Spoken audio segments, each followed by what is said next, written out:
Eu queria iniciar agradecendo a Deus e honrando a Deus por essa oportunidade, fazendo uma oração.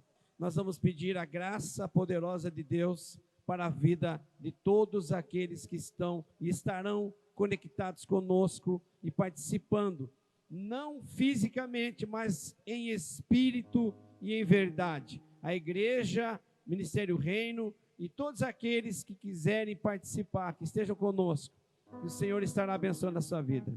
Vamos orar. Senhor, nós nos colocamos aqui na tua presença e o nosso coração se alegra porque estamos aqui fazendo a tua vontade. Nada pode impedir a voz daqueles que clamam o teu santo nome. A igreja, por todos os tempos e séculos, tem passado por situações muito piores do que esta. E ela sobrevive, porque a igreja não pertence ao homem, a igreja não pertence a uma organização. A igreja, ela foi comprada com o sangue precioso de Jesus. Ela pertence a Jesus. Ele disse a Pedro, a minha igreja. Então ela é comprada, remida, e ela estará com o Senhor um dia. Por isso nós estamos aqui, enquanto isso não acontece, proclamando o teu evangelho, o evangelho da graça, o evangelho do perdão, do arrependimento, o evangelho da salvação, o evangelho que alcança esse coração contrito, abatido, o evangelho que também cura, que restaura vidas, porque não tem sentido, Senhor, nós sermos filhos de Deus somente para morar no céu. Nós queremos ser filhos caminhando aqui na terra, com a tua proteção, com a tua graça, com a tua misericórdia. Por isso, Pai, nós pedimos a tua bênção, que os céus se abram nesse lugar agora, e a partir desse ponto de adoração, todos aqueles que estão nos ouvindo, acompanhando agora, recebam da tua mão a graça, a misericórdia e a tua presença, no nome santo de Jesus. Eu costumo dizer que o culto ele tem duas partes. Primeira parte, nós mandamos da terra para o céu, nossa adoração, nosso louvor, nossa honra àquele que vive e reina para sempre. Agora vem a segunda parte, do céu para a terra, que é a palavra que o Senhor tem colocado no meu coração. Eu digo que nós nos preparamos, nós estudamos, nós oramos, nós apresentamos a Deus, mas Deus tem me surpreendido, né? Toda manhã, quando nós levantamos, se é que conseguimos dormir, né? Quando tem uma live, de um dia para o outro, a responsabilidade, o peso, fica sobre o nosso coração, sobre a nossa vida. E aí nós ficamos tensos, preocupados e com o coração aberto para que o céu se abra na palavra. Porque a palavra que cura, que restaura, é a palavra que sara. Jesus disse, conhecereis a verdade, e a verdade vos libertará. E a verdade, não a mentira, não o engano que liberta. Quando você diz a verdade para alguém, por mais que seja dura, por mais que seja difícil, ela vai libertar essa pessoa daquele mal. E a palavra de Deus é muito mais do que a palavra de um homem, porque a palavra de Deus, ela não volta vazia, ela faz aquilo que apraz o coração de Deus, ela cumpre o propósito que Deus estabeleceu para aquela palavra. E hoje tem um propósito nessa palavra. Mateus 21, 14, diz assim, está escrito na Sagrada Escritura, aleluia. Vou ler do 12, Serginho, vai, do 12,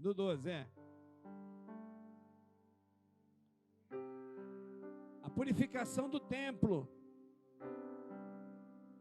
Tendo Jesus entrado no templo, expulsou todos os que ali vendiam e compravam.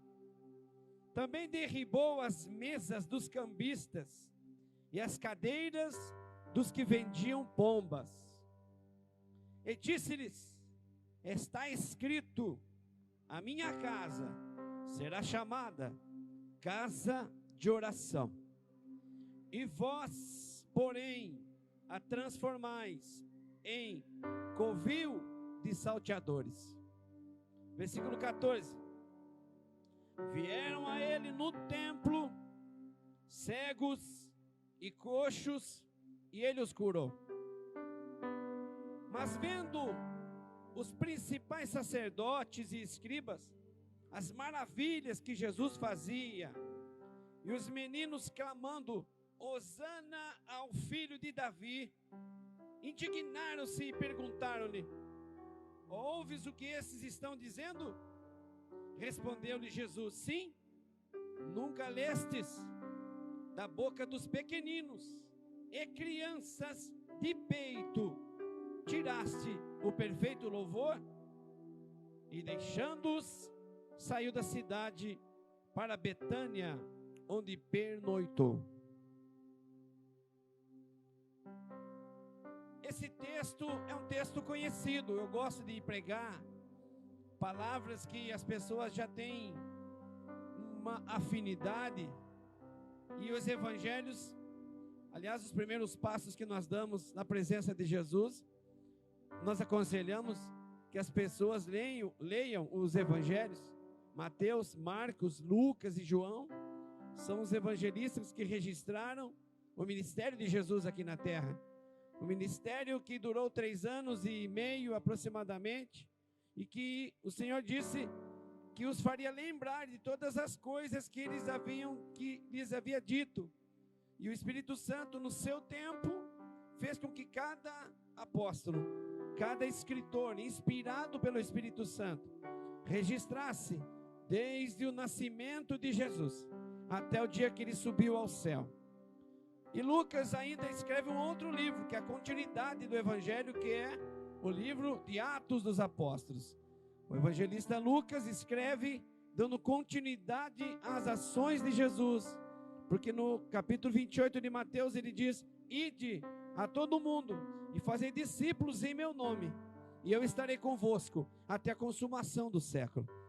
Então Lucas registra a ascensão de Jesus, e o primeiro capítulo de Atos é justamente a continuidade disso. Por isso eu amo os evangelhos, e aqui tem uma passagem maravilhosa.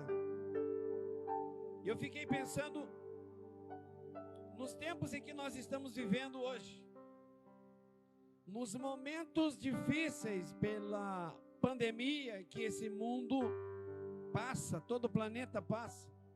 Os números aumentam, as aflições aumentam, as pessoas estão apavoradas, ao mesmo tempo esperançosas, porque a maioria das pessoas se recuperam, mas há uma quantidade de pessoas que estão internadas, estão entubadas, e muitas pessoas perderam a sua vida nesse período de mais de 1 ano de pandemia que tomou a humanidade. E a igreja, ela tem que ter uma voz. A igreja, ela é uma voz. Sempre Deus enviou profetas. Sempre Deus colocou homens e mulheres que falassem por Ele. E os profetas têm a missão de falar aos homens aquilo que Deus está propositando com aquilo que está acontecendo. Eu não me alinho, como eu sempre digo, ao caos, aos profetas do caos, aqueles que aproveitam de situações como estas para trazer medo, para trazer pavor, para trazer desespero e para acusar aqueles que às vezes nem sabem o que estão fazendo. E muitos dizem: é o pecado da humanidade, é Deus castigando, é Deus fazendo isso, é Deus fazendo aquilo, e criam a figura de um Deus terrível, de um Deus fulminante, de um Deus julgador. Eu me alinho àqueles que trazem uma palavra de esperança no meio do caos. Por isso nós pregamos já anteriormente a palavra de Ezequiel, o Vale dos Ossos Secos. Nós pregamos sobre a mulher samaritana, o lugar da adoração. E hoje, complementando essa série de mensagens, eu quero falar sobre o templo.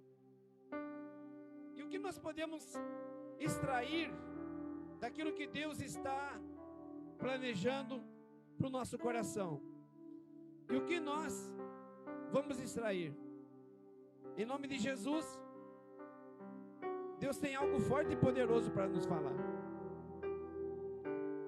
Esse texto ele fala justamente da atitude de Jesus ao entrar em Jerusalém.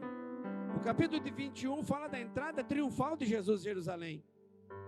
E quando ele entra em Jerusalém, grande multidão segue, aclamando-o como rei, hosana nas alturas, bendito que vem em nome do Senhor.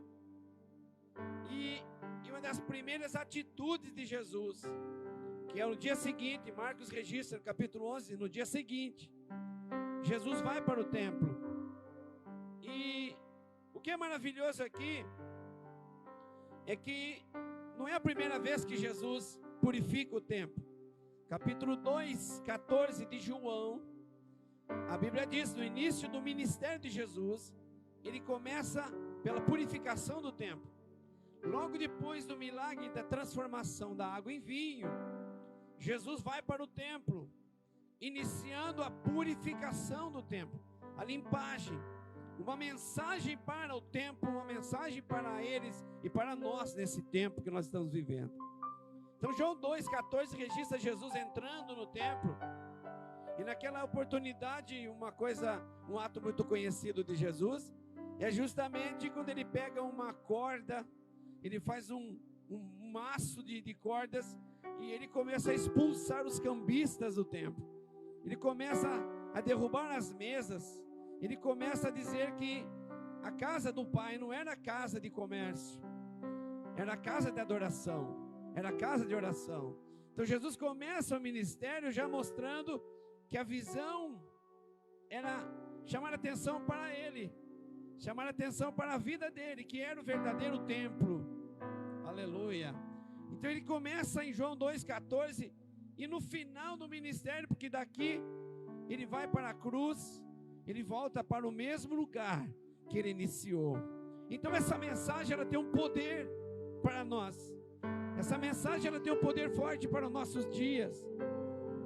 E nós sabemos, como igreja de Cristo, que para o tempo de antes de Jesus, o templo, prédio, tinha um valor importantíssimo. Ora, o próprio Deus determina que se construa no meio do povo um tabernáculo. O povo caminhava pelo deserto e a cada período estendia as tendas da adoração no meio das 12 tribos, e lá faziam adoração a Deus. Também no ministério de Davi, o Senhor determinou que fizesse um templo. Nasceu no coração de Davi, o rei, para que um templo fosse construído. Dizia ele: não é justo o rei morar numa casa confortável e o Senhor estar numa tenda, num tabernáculo. Então ele coloca no seu coração de construir o templo. Mas essa construção é feita pela mão do rei Salomão, o rei pacífico. E nos tempos de Jesus, lá em João 2,14, quando ele entra no templo, ele traz aquela mensagem. A mensagem que ele diz assim: eu destruo, em 3 dias levanto um outro tabernáculo. Olha o que Jesus diz, João 2,14. Eu levanto. Então ele entra dizendo que aí ia acontecer no final do ministério. Ele entra dizendo: até agora o templo foi um sinal importante. Até agora esta casa foi um sinal de Deus. E que eu quero explicar qual é o sinal de Deus. O sinal de Deus é que eu, Jesus, sou o verdadeiro tabernáculo. O tabernáculo levantado no deserto, o tabernáculo levantado nos seus tempos. E quando Jesus disse que ele levantaria o tabernáculo, o santuário, os fariseus e publicanos questionaram: mas como tu vai levantar se demorou 46 anos para ser novamente reconstruído? Então ele foi questionado nesta época. Mas aqui, depois do ministério dele ter passado, ele vem de novo. Mateus 21 registra isso, Marcos registra no capítulo 11 e Lucas no capítulo 19. A mesma oportunidade que Jesus faz. Então tem muito a nos ensinar. Por mais que nós tenhamos a certeza que Ele é o nosso santuário, E olha que ele muda de templo e fala de santuário. Aleluia. Lá ele fala que ele é um novo santuário. Ele estava dizendo o corpo dele. Porque no corpo de Jesus, na vida de Jesus, é que nós verdadeiramente adoramos a Deus. Não era nas paredes feitas por mãos humanas. Talvez Deus esteja dizendo isso para nós hoje, esteja trazendo esta mensagem, onde pessoas estão entristecidas por não poderem se reunir no templo, por essa expectativa de que as coisas estão piorando, talvez expectativa negativa, e muitos estão desistindo do próprio Jesus. Mas no tempo de Jesus para cá, desde quando ele veio, ele disse e está nos anunciando que ele é o verdadeiro santuário de Deus. Aleluia. Deus, através do corpo de Cristo, se faz manifesto aqui. Quando João diz, ele habitou entre nós, no capítulo 1, João está dizendo, ele tabernaculou, ele se estabeleceu no nosso meio.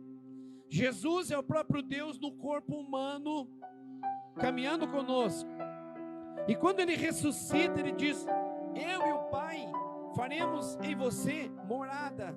Então o que ele está nos chamando aqui, atenção, é que o verdadeiro tabernáculo, o verdadeiro santuário de Deus é o próprio Cristo.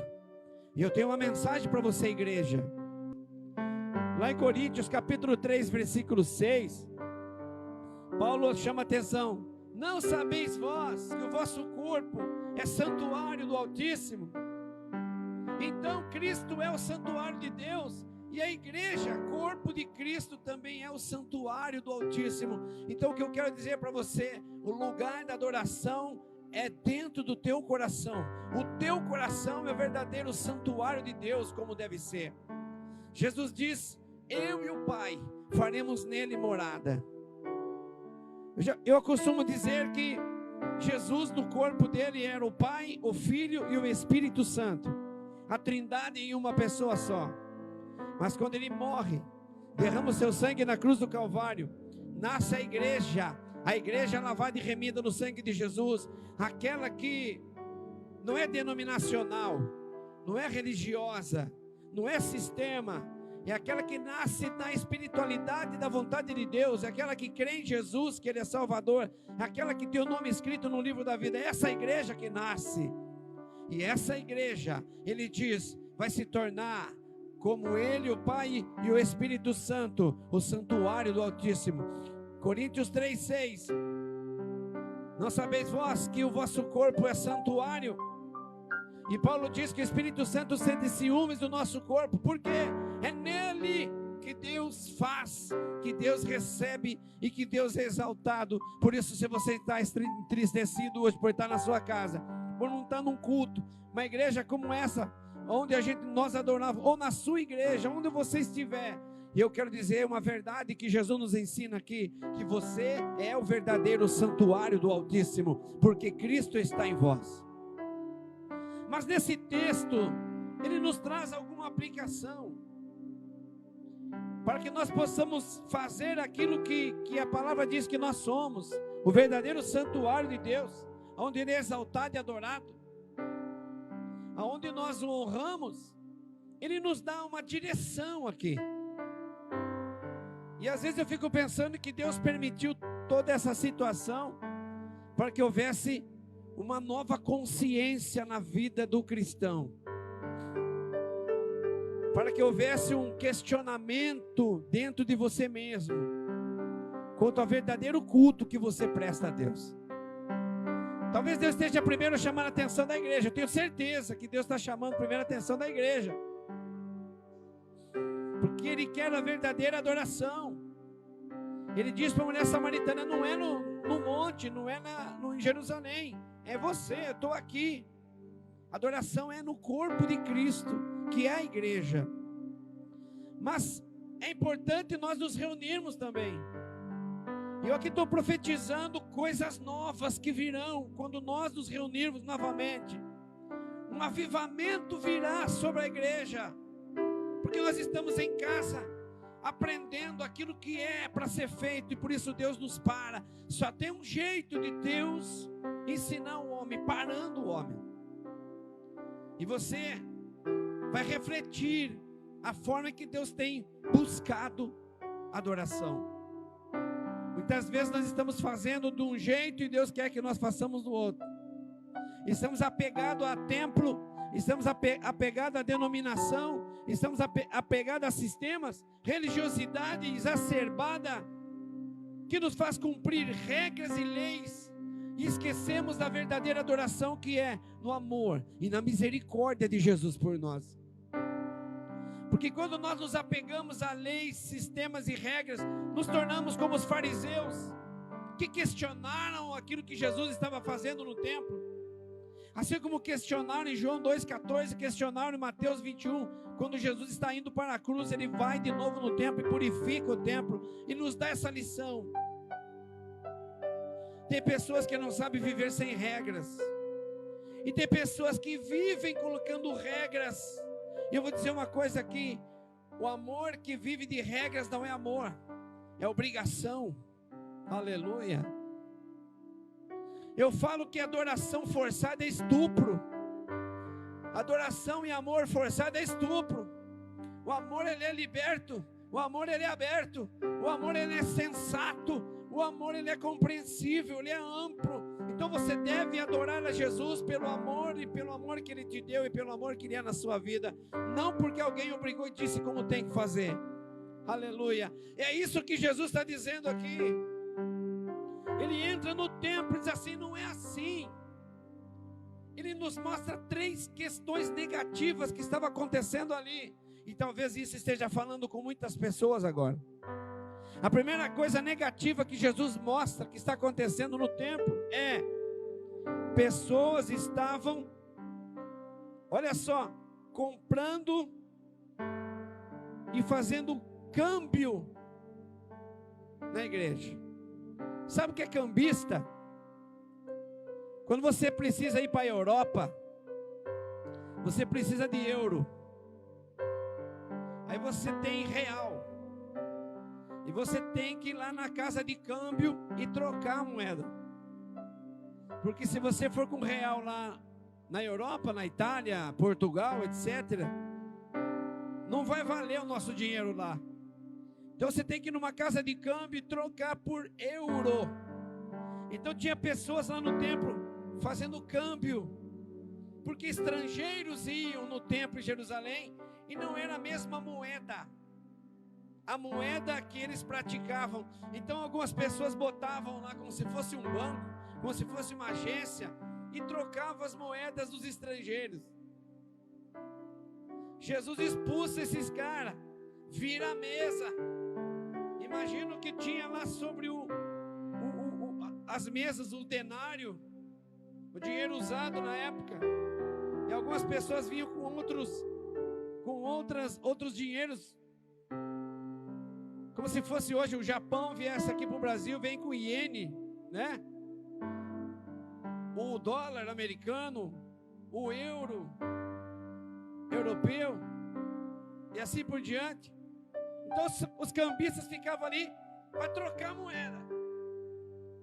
Jesus levanta a mesa e chuta a mesa, bate com um chicote de corda. E aqui ele faz a mesma coisa quando ele volta, porque na primeira lição eles não aprenderam.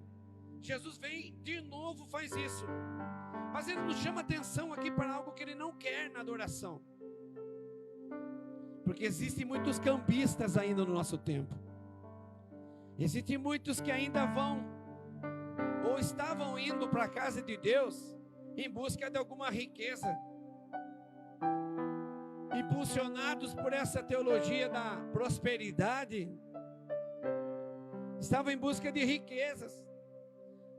Tem pessoas que entram até na justiça porque ele deu casa, deu carro, deu fazenda, e em troca de receber uma bênção do céu, e não recebeu.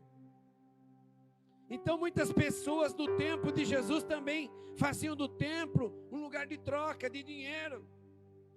E muitas pessoas, quando olham para a igreja hoje, olham para nós e vê os maus exemplos e diz o seguinte: ah, pastor, ah, igreja, dinheiro, dízimo. Mudam o verdadeiro sentido da palavra pelos maus exemplos. Jesus entra no templo e a primeira coisa que ele faz é dizer para nós hoje e para eles naquele tempo: a minha casa não é lugar de você se enriquecer, a minha casa não é lugar de você vir buscar aquilo que você precisa, a minha casa é lugar de você vir adorar a Deus. Porque quando você vai à busca de Deus pela necessidade somente, não pelo amor, você vai ver a sua necessidade resolvida e você vai voltar porque tem uma outra necessidade, e depois que a sua necessidade for suprida, você nunca mais volta. Então a primeira crítica que Jesus faz é isso: as pessoas que procuraram o templo, o que estavam fazendo cultos até ontem, com base no dinheiro e no enriquecimento. E Jesus mostra que a verdadeira religião é amar ao próximo como a ti mesmo. É viver o compartilhamento daquilo que você tem. É abraçar aqueles que não têm. Tanto que ele diz assim, que naquele dia muitos dirão: mas Senhora, quando que nós te vimos passar fome? Quando que nós te vimos passar sede? Quando que nós te vimos preso? Ele disse: quando você não fez para um dos pequeninos, ou fez mal, a mim fizeste. Jesus vem com o evangelho que procura a mulher samaritana, aquela mulher que ninguém queria nem pegar água com ela. Jesus pousa na casa de Zaqueu. Jesus vai atrás de Pedro o Zelote, transforma ele num líder da igreja. Jesus tem o seu ministério na Galileia, a Galileia dos gentios, a Galileia dos povos, a Galileia dos pecadores. O ministério de Jesus é na Galileia. Mas então tinha uma lição para ele ir em Jerusalém. A lição primeira é essa: mostrar que ele era o verdadeiro santuário e que a forma de adorá-lo não era fazendo aquelas trocas que as pessoas estavam. Veja, Deus para tudo, para a igreja, e quem sabe está ensinando muita gente que a igreja, o templo, é o lugar de nos ajuntarmos para adorarmos ao nome de Deus, para agradecermos a Ele pelo que Ele faz, pelo que Ele não faz, por aquele que Ele dirige a nossa vida, pelas dificuldades, pelas alegrias. Paulo disse para os fariseus, os judeus e os apóstolos da época dele: vocês são judeus? Eu também sou. Vocês são apóstolos? Eu também sou. Vocês fizeram milagres e fizeram o evangelho, eu fiz muito mais que vocês. Paulo está ali discutindo isso, porque ele não era recebido pela igreja em Jerusalém. Paulo ainda estava assim, e Jesus vem dizendo: olha, não é isso que eu quero. A segunda coisa negativa que nós aprendemos aqui é isso: e as cadeiras dos que vendiam pombas. Primeiro, os cambistas, aqueles que se aproveitam da religião e da fé das pessoas, aqueles que vendem coisas para que as pessoas creiam em coisas, dependam de coisas, quem sabe para sustentar o ministério, sei lá o quê. Jesus vem e chuta a mesa desse povo, vira a mesa. A segunda coisa que eu vejo aqui é aqueles que vendiam pombas. A segunda classe que Jesus abomina no templo. Sabe por quê? Porque a ordem mosaica era que ninguém fosse no templo de mão vazia. As pessoas levavam bois, as pessoas levavam cordeiros, e os pobres levavam pombinhos. Quando os pais de Jesus foram levar ele no templo pela primeira vez, levou um casal de pombinhos, de rolinhas. Era a oferta dos pobres. Mas era para você que levava o boi, ou levava o cordeiro, ou levava as pombas. A missão era que você criasse aquilo, que você zelasse por aquilo que fosse oferecer a Deus. Que aquilo que você fosse ofertar no templo fosse produto da sua mão, da tua criação, do teu tempo, da tua dedicação. Não era para você chegar no templo de mão vazia e negociar se uma pomba, um cordeiro, um boi. E Jesus está denunciando, sabe o quê? Aqueles que vão para o templo e querem comprar um combo da adoração, adoração pronta. Aí eu vou lá porque o ministério de louvor vai cantar, eu vou lá porque o pastor vai orar, eu vou lá porque os irmãos ali são uma bênção, então a adoração já está pronta, o culto é uma bênção, então eu vou no culto. Não, o que Jesus está ensinando aqui, não é para você chegar no templo, comprar a pomba pronta, comprar a oferta pronta, você é a oferta, aleluia. Você começa a adorar a Deus lá na sua casa, lá na sua rua, lá na sua empresa, lá onde você caminha. E no templo você leva a adoração. Mas os espertos da época fizeram uma banquinha vendendo adoração. Então tinha uma banca lá com um monte de pombinha. E os caras diziam o seguinte: não precisa preparar o boi não, não precisa preparar os pássaros não. A tua oferta tem aqui. Não precisa ser adorador não, vem aqui que eu entrego pronto. Essa igreja já é uma igreja de adoradores, então você não precisa adorar. Ensina somente a buscar a riqueza e o poder, mas não que você tem que ser um adorador ambulante. Jesus vem e quebra isso. A terceira coisa negativa que Jesus ensina aqui nesse texto está no capítulo 15, no versículo 15 do capítulo 21. Ainda no mesmo texto, a Bíblia diz que quando Jesus entra no templo e expulsa os cambistas e os vendedores, os principais dos sacerdotes e escribas viram as maravilhas que Jesus fazia e, ouvindo os meninos clamando Hosana ao filho de Davi, se indignaram. Essa é uma crítica que Jesus faz. Esses são os líderes, os pastores, os líderes de qualquer igreja, congregação, que se indignaram quando Jesus entrou no templo. Eu quero fazer uma pergunta aqui: se Jesus entrasse no teu templo, na tua igreja hoje, o que Jesus ia encontrar? Aleluia. Você não está indo na igreja, você não está frequentando, mas por causa dessa situação ainda que vai passar.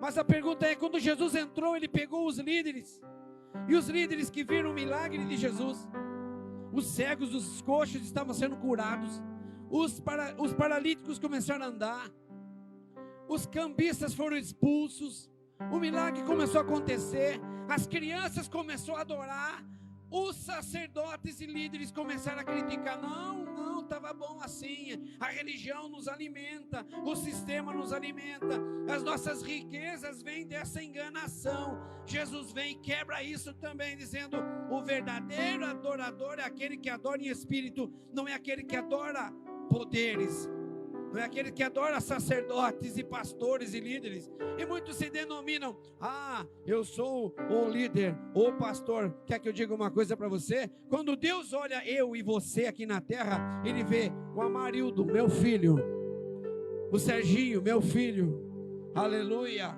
Ele não vê o pastor Amarildo, Ele vê o servo.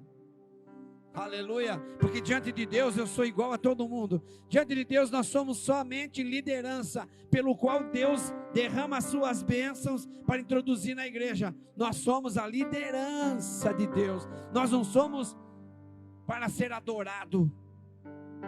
Quando João viu o anjo lá em Apocalipse, e João caiu de joelho diante de um anjo, um ser espiritual santo, santo, santo, o anjo pega João e levanta João e diz: levanta, eu não quero adoração, eu sou teu conservo, eu sirvo igual você. E tem muitos líderes que estão botando a igreja de joelho, estão botando a igreja de Cristo de joelho, diante de ensinos humanos, diante de doutrinas de demônios, para que as pessoas possam ficar escravas do sistema, e nunca são libertas,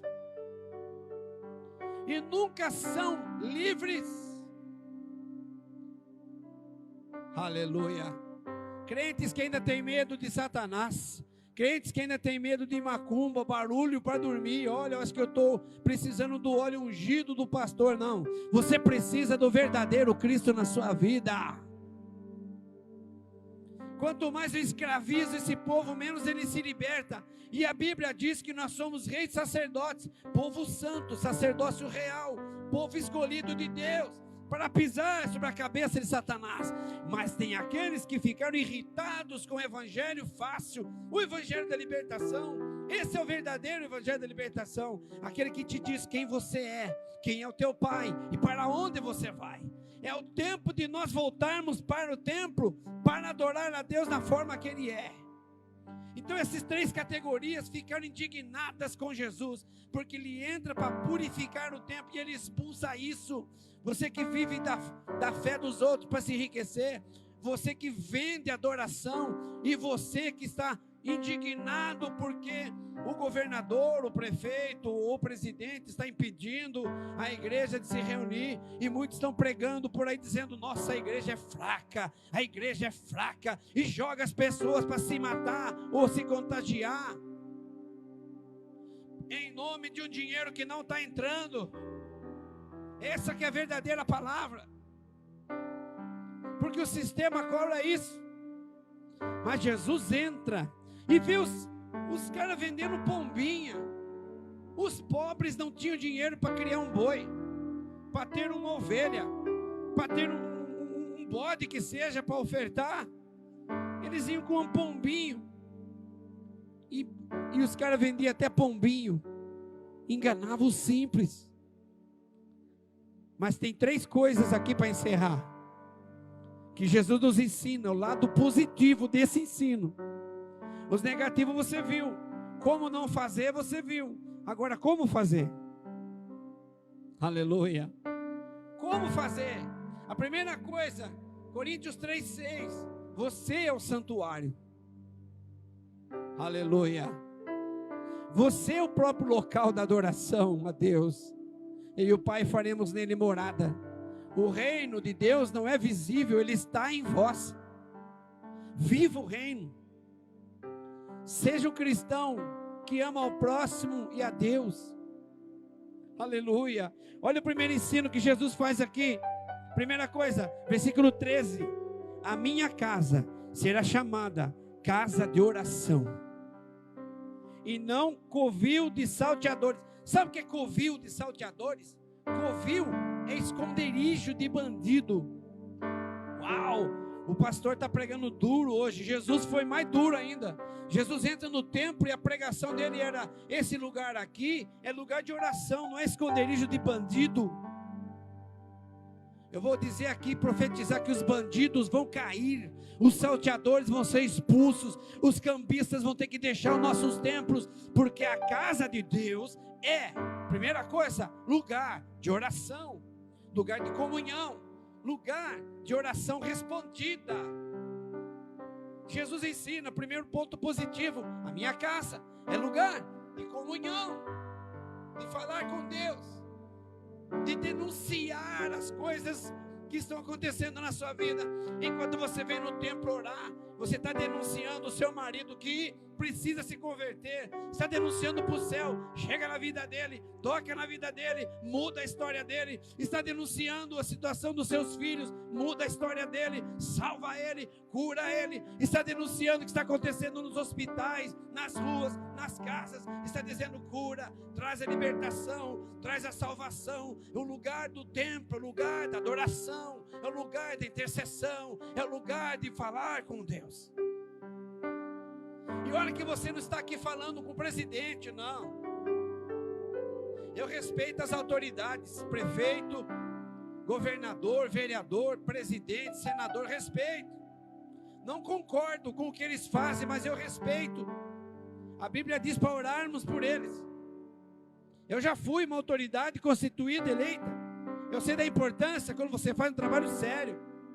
E a Bíblia diz para nós orarmos por ele. Mas nós, igreja, não precisamos ter um presidente, pastor, ungido, para que a igreja funcione. Tem pessoas confundindo igreja com o poder político. A igreja precisa ser igreja. O presidente precisa ser presidente. O prefeito, prefeito. Governador, governador. O vereador, vereador. Mas a igreja, o cabeça é Cristo. O cabeça é aquele que morreu por nós. Então ele diz aqui: a minha casa é casa de oração. É casa de você depender do Altíssimo. Quem fez o céu e a terra, o primeiro e o último, o alfa e o ômega, aquele que era, que é e que há de vir. É com ele que você vai falar, é com ele que você vai se relacionar. A segunda coisa que ele nos ensina é que quando ele expulsa os cambistas, os vendedores de rolinhas, aleluia, e ele restabelece o verdadeiro culto, que é a oração, que é a intimidade, que é o relacionamento com Deus. E a maioria dos cristãos, vou voltar aqui, voltar a fita. A maioria dos que frequentam a igreja não sabe o que é intimidade com Deus. Porque estão vivendo da rolinha que o pastor está vendendo, que o ministro de louvor está vendendo, que alguém mais cheio da graça está vendendo. Ele está comendo aquilo que eles estão vendendo, mas ele não tem relacionamento com Deus.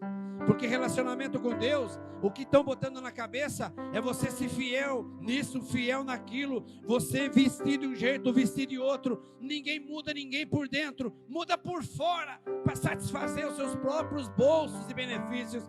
Mas o verdadeiro evangelho é aquele que muda por dentro, porque só se relaciona com Deus quem tem Deus no coração. Aleluia. Ensina o cristão a ele ser a verdadeira fundamento da verdade aonde ele estiver. Jesus é o caminho, a verdade e a vida. Sabe o que quer dizer isso?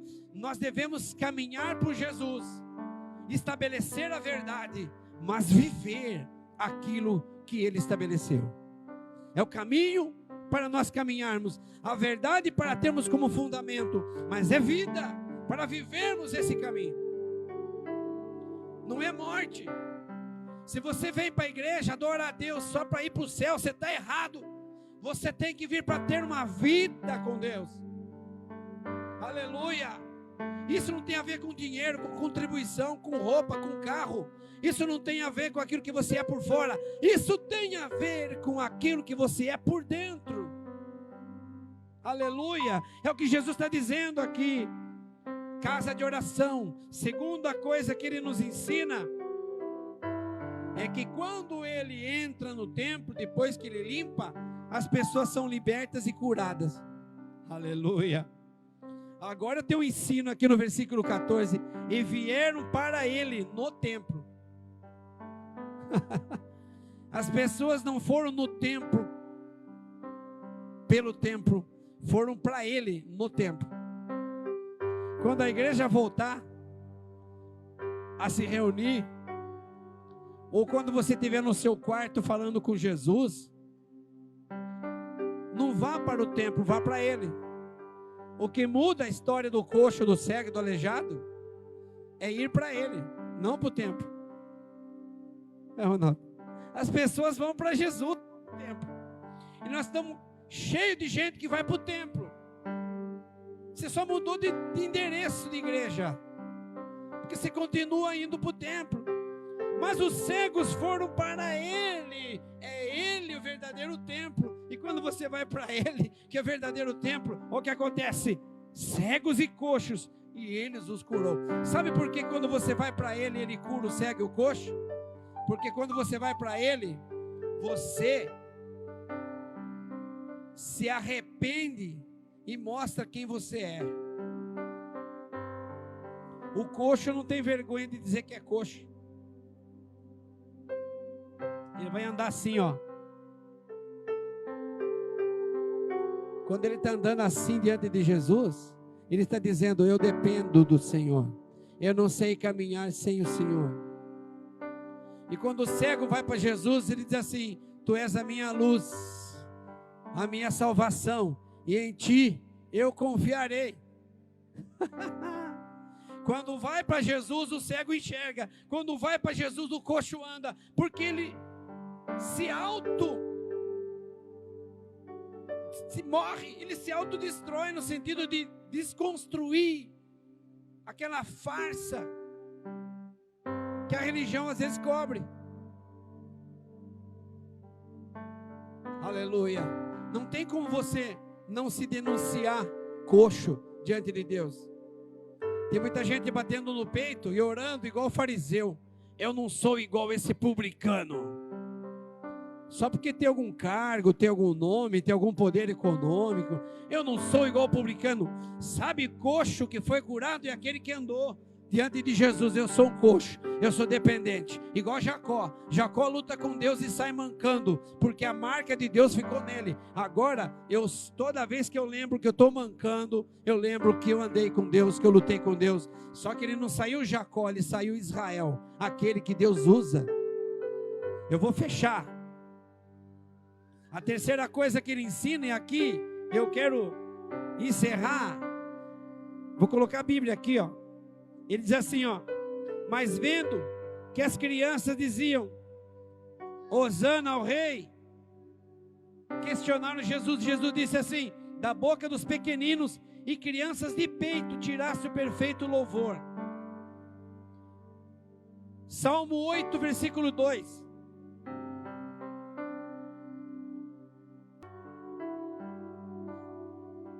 Jesus lembra a terceira coisa positiva.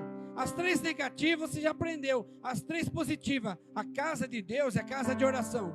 A casa de Deus é casa de você se humilhar, mostrar que você é um coxo, que você é um cego, e vai para Jesus. Não vem para o pastor, não vem para a denominação, vai para Jesus, vai para aquele que muda, para aquele que transforma. E a terceira coisa, o verdadeiro louvor. Quando Jesus entrou no templo e os cegos começaram a enxergar e os coxos a caminhar, as crianças de peito, as crianças começaram a louvar a Deus, dizendo: Hosana ao filho de Davi. Os sacerdotes ficaram revoltados. E aí Jesus puxa Salmo 8, versículo 2. Aleluia. Da boca dos pequenos, daqueles que mamam no peito, vai extrair a força. Fala de força, não fala? Não fala de louvor. Jesus puxa o Salmo 8:2, mas ele não fala de força, ele fala de louvor. Sabe por quê?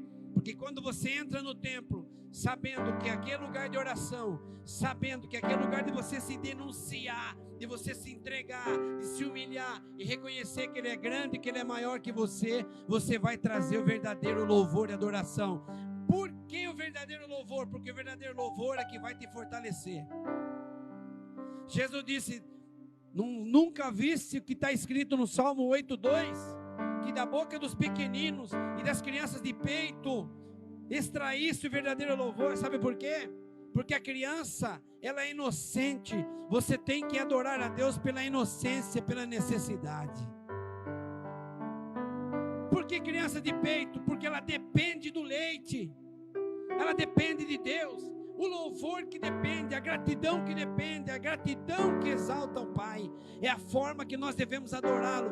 Na pandemia, antes da pandemia, depois da pandemia. Eu quero conclamar aqui, para encerrar, aleluia, que hoje o Espírito Santo falou ao teu coração, é o meu coração. Seja esse adorador na sua casa e seja esse adorador no templo. Aleluia. Paulo disse: não deixando a sua congregação, como é costume de muitos, o lugar de nós nos encontrarmos para adorarmos, para um orar pelo outro, para um ajudar, compartilhar com o outro, é aqui, é na casa de Deus. O Senhor ordena as bênçãos quando a igreja, a noiva se reúne, mas o lugar de viver a comunhão, o louvor, a oração, a dependência de Deus, é aí onde você está. Aleluia.